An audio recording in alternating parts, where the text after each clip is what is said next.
there that I think encourages further investigation. Wonderful. Thank you. That's a very thoughtful response to a complicated issue, and setting boundaries in this type of environment is certainly, I think, more challenging than ever.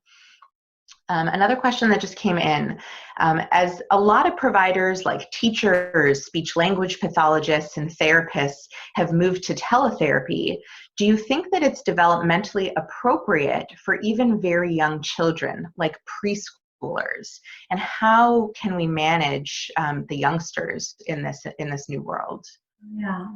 So when we're talking about teletherapy, and I think what this allows us, and this is a greater question, again, this cultivation analysis, this lens of some of the measurables in real life and one-on-one, some of our objectives and our goals are pretty clear-cut because that's how we've set them out. And when things are disrupted, when the preschooler on the call or the colleague on the other end of the line isn't fully present, we have a choice.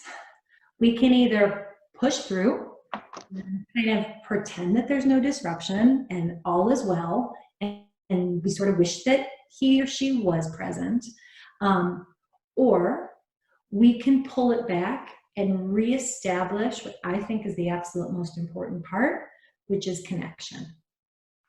So when we're connected to the other person, and I know that Zoom interrupts that, as we've been talking about the whole time, but teletherapy, I don't know if it's visual, if she also has, or he, the person who wrote in, if it's a phone call or if it's a screen, you know, what are some of the behaviors that the preschooler is showing? Is he or she just, you know, uninterested? Is it the parent pulling the kid back in? Is it the therapist going, oh my gosh, it should be different because it was different, so why isn't it the same anymore? Well, now I'm hoping this talk uncovers a couple of reasons why it's different, and that we can shake out the sillies. You know, something that I keep, and maybe this is my yoga teacher training, but to drop back into the body.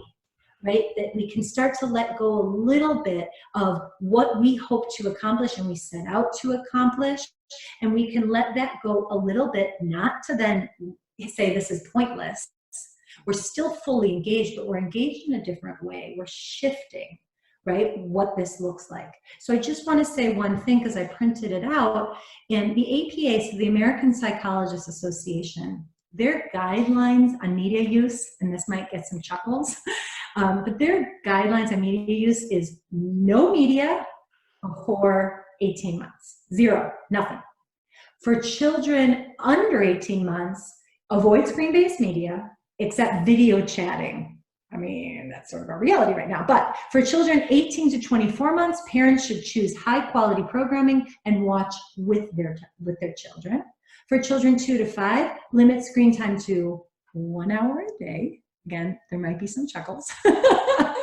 And for children 6 and up, this is the official guidelines, establish consistent limits on time spent using media and the types of media. So those are the official guidelines, right? So the question then becomes, okay, either, you know, no way am I following that, or what about telehealth? What about education?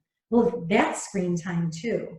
They're complicated questions. Yeah. And my simple answer to that complex question is read the level of presence of the other person on the other end of the line. Are they present? And if they're not, there might be a reason why they're not able to connect, particularly for a preschooler. Mm-hmm. Yeah, somebody actually just commented, my parents are physically holding the child in their lap or they escape. We wiggle and jump and sing and dance. I think people are having to get creative there.